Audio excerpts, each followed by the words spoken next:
رسول خدا سے پوچھا یہ جو قرآن میں ہے کہ یہ گھر انبیاء کے ایسے ہیں، گھر کی طرف اشارہ کیا، یہ گھر بھی ان میں سے ہے؟ گھر کس کا تھا؟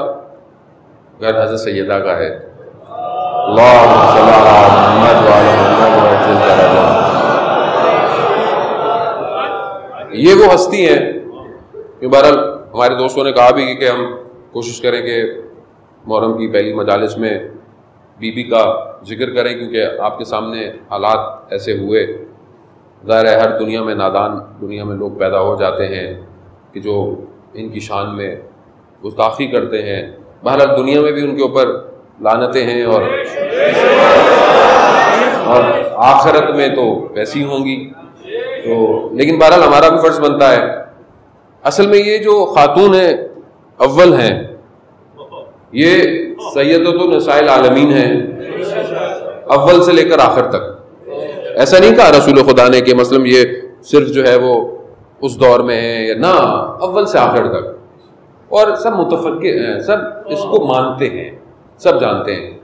یہ جو ہستی ہیں، کہا یہ گھر بھی ان میں سے ہے؟ رسول خدا نے کیا فرمایا؟ یہ ان سب گھروں میں سب سے افضل گھر ہے۔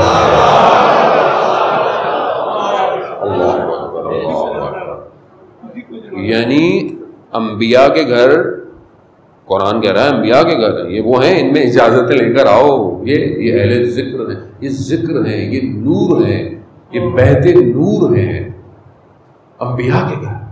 کہا یہ گھر، کہا یہ ان سب میں افضل ہے، سب میں افضل ہے یہ۔ اللہ اکبر، شاید پہنچ پائے ہم لوگ، یعنی سب میں افضل ہے یہ گھر۔ یہ صحیح حضرت سیدہ سلام اللہ علیہا، یہ کیوں اتنی، مطلب ہمیں کیوں ضروری ہے کہ ہم گفتگویں کریں؟ اس کی وجہ کیا ہے کہ یہ سینٹر آف ریزسٹنس ہے، اگر میں آپ کو الفاظ پہنچا پاؤں۔ بہرحال جوان ہے، کیونکہ بہرحال میری اردو، بہت معذرت کہ میری اردو بہت اچھی نہیں ہے، ایسا نہیں کہ مجھے اردو نہیں آتی ہے، لیکن میں سخت الفاظ اردو کے استعمال اس لیے بھی نہیں کرتا کیونکہ جو ینگ جنریشن ہے میری آڈینس وہی ہے، معذرت سے بزرگوں کے ساتھ، کیونکہ ان کو سمجھانا ہوتا ہے۔ سینٹر آف ریزسٹنس ہے، یعنی کیا؟ یعنی یہ جو مقاومت ہے اس کا محور سیدہ ہے۔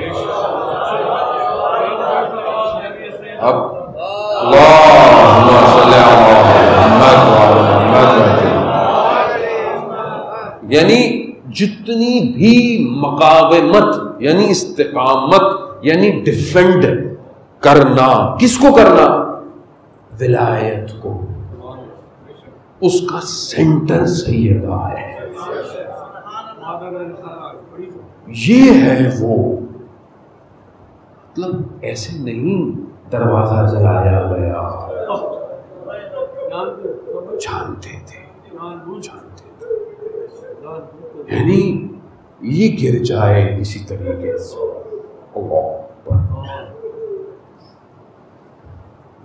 یہ گھر یہ افضل ہے، انبیاء کے گھر سے، انبیاء کے گھر سے افضل ہے۔ اچھا گھر کیا مطلب؟ گھر کیا وہ مٹی کی دیواریں یا وہ؟ نہ، اصل وہ اپنی جگہ، اصل یہ ایک بیت ہے، یعنی ایک گھر ہے، نہ صرف فزیکل، یعنی خود ایک گھر ہے۔ اب جو اس گھر میں آئے گا، اور شاید میں وقت جو ہے وہ بہت تیزی سے گزر گیا، لیکن آپ کے حسن سماعت نے محسوس ہی نہیں ہونے دیا کہ جو ہے وہ 50 منٹ گزر چکے ہیں ان حالات میں۔ بہرحال آپ بارش ہوئی سختیوں میں بیٹھے ہوئے ہیں، لیکن کیونکہ تشنا ہے، تشنگی ہے نا، تشنگی ہے، تشنگی جو ہے وہ یہ میرے سے بھی ہمت کروا رہی ہے، حالانکہ میں اینٹی بائیوٹک جو ہے وہ کھا کر بیٹھا ہوا ہوں اپنے الرجی کی وجہ سے۔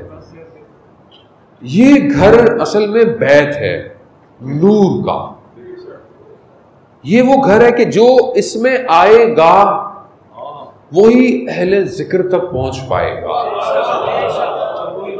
وہی اہل ذکر کا۔ اب اس گھر میں جب جو داخل ہوگا، اب ہر کوئی داخل ہو جائے گا؟ نہیں، ہر کوئی داخل نہیں ہو سکتا۔ آپ کے سامنے مدینہ میں کتنے لوگ اس گھر میں داخل ہوئے؟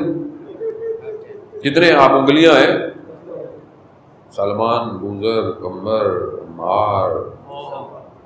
کیوں؟ گھر ایسا ہے، ہر کوئی آ نہیں سکتا. شرائط ہیں، وجہ ہے، وجوہات ہیں، وہ انشاءاللہ اس پہ گفتگو خدا توفیق دے کہ ہم کریں گے. آپ یقین کریں، ہمارے استاد آیت اللہ میر باقری فرماتے ہیں کہ ماہ محرم جب آتا ہے تو ایک دسترخوان آسمان پہ عرش پہ کھلتا ہے، اور وہ خود بہت بڑے عالم دین ہے. وہ خود کہتے ہیں کہ میں اس دسترخوان کا انتظار کرتا ہوں کہ وہاں سے آئے. اب یہ گھر کی وجہ یہی ہے کہ آپ کو کربلا میں 72 نظر آتے ہیں. کیوں؟ کیونکہ اس میں داخل وہ ہوگا وہی امام تک پہنچے گا. امام تک پہنچنے کے لیے آپ کو اہل ذکر ہونا پڑے گا، یعنی ذکر کرنا پڑے گا. یا تو اس میں آ جائیں، اس نور میں داخل ہو جائیں تو آپ پہنچ جائیں گے، یا دوسرا طریقہ یہ ہے کہ ہمارا قلب، یعنی ہمارا جو دل، ہمارا جو قلب ہے، وہ ایک سیر کرے، یعنی سیر تکاملی کرے، یعنی سفر کرے. کس کی طرف؟ اس ذکر کی طرف. کہ جب ہم بڑھے، یعنی ہمارا قلب، یہاں پہ قلب دوبارہ صرف فزیکل نہیں ہے، باطن ہے. یعنی باطن اتنا سفر کرے اور چلے اور ہمت باندھے، کمال پر جائے کہ پھر اس قلب کے اندر ایمان جلوہ کرنے لگے، ایمان نور کی شکل میں روشن ہو جائے. اور یہ نور، یہ میں اپنے الفاظ نہیں، عزیزان محترم، نہج البلاغہ کا خطبہ ہے مولا کائنات کا. یعنی یہ ایمان پھر کیا کرے گا؟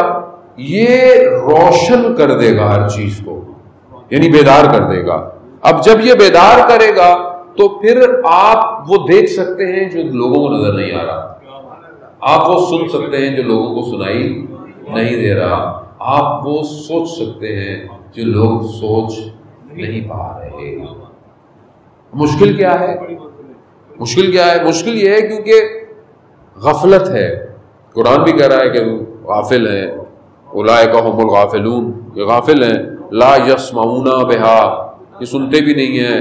لا یبصرون بہا، یہ دیکھتے بھی نہیں ہیں. یعنی کیا نظر نہیں آ رہا؟ نہیں آ رہا ہے، لیکن کیا چیز ہے؟ لا یفقہون بہا، اصلا تفکر فکر نہیں کرتے. اولئک کالانعام، یہ جانور ہیں. بل ہم اضل، بلکہ اس سے بدتر ہیں. اولئک هم الغافلون، غافل ہیں. اچھا غفل کیا ہے؟ یہ غفلت کیا ہے؟ کوئی چیز ہے جو مطلب کوئی چیز ہو، آ جائے، مجھے نظر نہ آئے، میرے کان پہ لگ جائے؟ نہیں. اصل قرآن جب غفلت کا ذکر کر رہا ہے، کیا ہے؟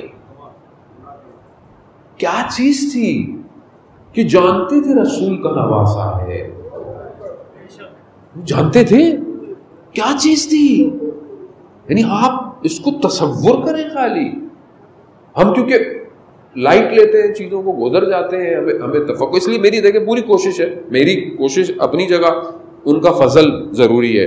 وہ لطف کریں گے تو ہم ان منازل کو طے کر پائیں گے چند دن تک، کہ ہم اس غفلت کو ہٹائیں اور وارد ہوں. دعا کریں آج گھر جا کر، جب آیا کریں 2 رکعت نماز استغاثہ پڑھ کے آیا کریں. کیوں؟ کیونکہ ایسی جگہ جا رہے ہیں جو نور کی طرف دعوت دے رہی ہے.